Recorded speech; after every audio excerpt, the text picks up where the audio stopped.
Assalamualaikum warahmatullahi wabarakatuh. Salam sejahtera buat kita semua. Alhamdulillah. Alhamdulillah Rabbil Alamin. Wassalatu wassalamu ala asrafil anbiya wa mursalin washabi ajmain.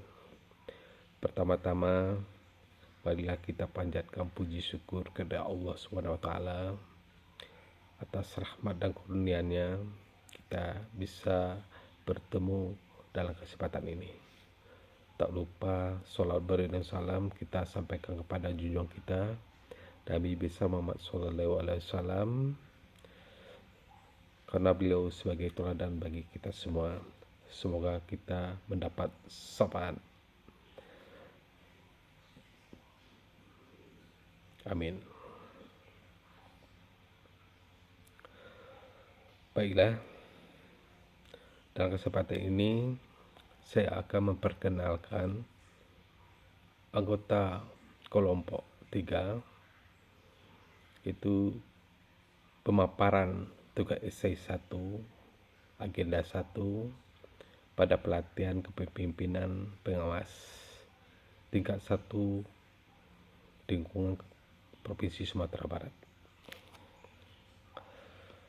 Saya akan memperkenalkan anggota grup sub kelompok 3. Yang pertama Julbari, saya sendiri. Yang kedua Ibu Diani Roza. Yang ketiga Ibu Irdawati. Baiklah, pertama sekali kami akan menyampaikan definisi dari organisasi itu sendiri dan integritas. Organisasi adalah suatu hubungan yang terstruktur untuk mengatur usaha sekelompok orang untuk mencapai sebuah tujuan. Tingkat keberhasilan suatu organisasi dalam mencapai tujuan telah ditetapkan sangat dipengaruhi oleh kinerja pegawai dalam melaksanakan tugas pekerjaan. Sedangkan integritas adalah secara etimologi, kata integritas berasal dari bahasa Latin yaitu integer yang berarti menyeluruh. Menurut KBBI, integritas adalah mutu, sifat atau keadaan yang menunjukkan kesatuan yang utuh sehingga memiliki potensi dan kemampuan yang memancarkan kewibawaan. Salah satu faktor pendukung keberhasilan suatu organisasi adalah manajemen sumber daya manusia. Beberapa hal yang harus diperhatikan dalam sebuah organisasi yaitu sumber daya manusia. Pada dasarnya, organisasi memiliki sumber daya manusia yang berbeda-beda, baik dari segi kualitas maupun dari segi kuantitas, yang akan mempengaruhi perkembangan organisasi. Dan organisasi juga memiliki sumber daya manusia dengan perilaku yang berbeda-beda dan sulit untuk disatukan. Perilaku dari SDM sangat penting untuk dibina ke arah yang lebih baik agar terciptanya pegawai yang berjiwa integritas. Permasalahan atau isu-isu yang terkait dengan integritas pegawai dalam sebuah organisasi, yang pertama itu adanya keraguan atau ketidakpastian diri. Maksudnya yaitu seseorang tidak mempunyai integritas. Hal ini menjadi suatu kebiasaan dikarenakan sudah merasa cukup dengan apa yang sudah ada atau berada pada zon nyaman. Jadi sifatnya monoton aja. Yang kedua itu seorang tidak melakukan tugas dengan baik akan berpengaruh terhadap kualitas pelayanan publik dan pengembangan organisasi. Di sini integritas yang tinggi berarti kehati-hatian yang dinilai pada saat pegawai berbicara jujur dan berani bertanggung jawab atas perbuatannya, karena pegawai yang memiliki integritas yang tinggi sangat dibutuhkan untuk meningkatkan kualitas pelayanan publik. Kualitas pelayanan publik dapat ditingkatkan melalui inovasi. Inovasi daerah yang terarah yang berkesinambungan akan dapat meningkatkan daya saing daerah. Pemberdayaan dan peran serta masyarakat sebagai amanat yang tercantum dalam peraturan bersama Menteri Riset dan Teknologi dengan Menteri Dalam Negeri sebagaimana amanah dalam peraturan pemerintah nomor 38 tahun 2017 tentang inovasi daerah. Untuk mewujudkan jiwa integritas pada pegawai dalam berinovasi, diperlukan suatu cara jitu yang harus dilakukan oleh seorang pemimpin dalam instansi pemerintah. Pemimpin dapat mengatur kegiatan yang biasa dilakukan sebelum menjadi wajib dilakukan agar merubah mindset atau pola pikir pegawai.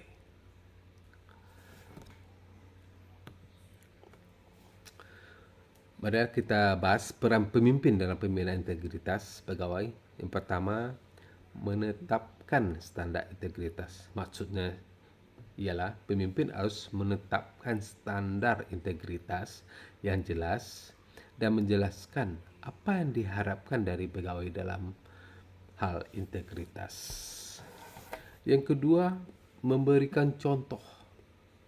Maksudnya itu pemimpin harus menjadi teladan dalam mempraktikkan integritas dan memperlihatkan bagaimana hal itu diterapkan dalam pekerjaan mereka. Yang ketiga itu menegakkan sanksi. Maksudnya itu pemimpin harus menegakkan sanksi terhadap pegawai yang melanggar standar integritas dan memastikan bahwa tindakan mereka sesuai dengan aturan yang berlaku. Yang keempat itu memberikan reward atau pujian atau penghargaan kepada pegawai yang mempraktikkan integritas dan menunjukkan komitmen mereka terhadap nilai-nilai integritas. Yang kelima, memberikan pelatihan atau workshop, yaitu menyediakan fasilitas sarana pelatihan untuk pegawai untuk memahami dan mempraktikkan integritas dalam pekerjaan mereka. Yang keenam itu menciptakan budaya integritas, yaitu pemimpin harus menciptakan budaya integritas agar dihormati dan diakui sebagai salah satu nilai terpenting dalam organisasi. Dengan melakukan tugas-tugas ini, pemimpin dapat membantu membangun budaya integritas dan memastikan bahwa pegawai memahami dan mempraktikkan integritas dalam pekerjaan mereka. Upaya pembinaan yang diperlukan. Upaya pembinaan yang diperlukan oleh seorang pemimpin terhadap pegawainya atau SDM-nya. Yang pertama, mengingatkan rekan kerja atau bawahan untuk bertindak sesuai nilai, norma dan etika organisasi dalam segala situasi dan kondisi. Yang kedua, itu menjelaskan kepada rekan kerja atau bawahan agar berinisiatif dan berinovasi untuk meninggalkan zon aman, menghilangkan pola pikir linear dan monoton. Maksudnya melakukan sesuatu yang sudah biasa aja, tidak ada perkembangan atau pembaharuan sama sekali. Yang ketiga itu menjelaskan kepada rekan kerja atau bawahan mengenai prosedur standar pelayanan yang berlaku sebagai upaya pemenuhan pelayanan publik yang efektif dan efisien. Yang kelima itu proaktif mencari peluang perbaikan pelayanan dalam untuk meningkatkan pemberian pelayanan publik. Selanjutnya, kendala yang dihadapi pimpinan dalam pembinaan pegawai. Yang pertama yaitu faktor internal, yaitu kendala internalnya, yaitu faktor yang terdapat dalam organisasi yang dapat menghambat kinerja dari sebuah organisasi. Yang kedua itu faktor eksternal, yaitu kendala eksternal, yaitu faktor yang berasal dari luar organisasi yang bisa membatasi kinerja dari sebuah organisasi. Kendala yang dihadapi dalam faktor eksternal yaitu lingkungan pegawai di luar kantor, lingkungan keluarga dan lingkungan masyarakat dan pergaulan dari pegawai bisa mempengaruhi integritas pegawai dalam bertugas. Dan pimpinan juga tidak bisa menguasai maupun ikut campur terhadap pegawai di luar kantor. Hal ini sangat sulit untuk dilakukan pembinaan sebab hal itu di luar wewenang dari pimpinan untuk membina integritas pegawai. Namun ini tergantung kepada masing-masing dari pegawai dalam menjalankan profesionalitasnya sebagai aparatur sipil negara. Dari semua itu kita dapat menarik kesimpulan bahwa peran pemimpin sangat penting dalam meningkatkan integritas pegawai. Pemimpin harus menetapkan standar integritas yang jelas dan memberikan contoh yang baik melalui tindakan mereka sendiri. Pemimpin juga harus menegakkan sanksi yang adil terhadap pegawai yang melanggar standar integritas.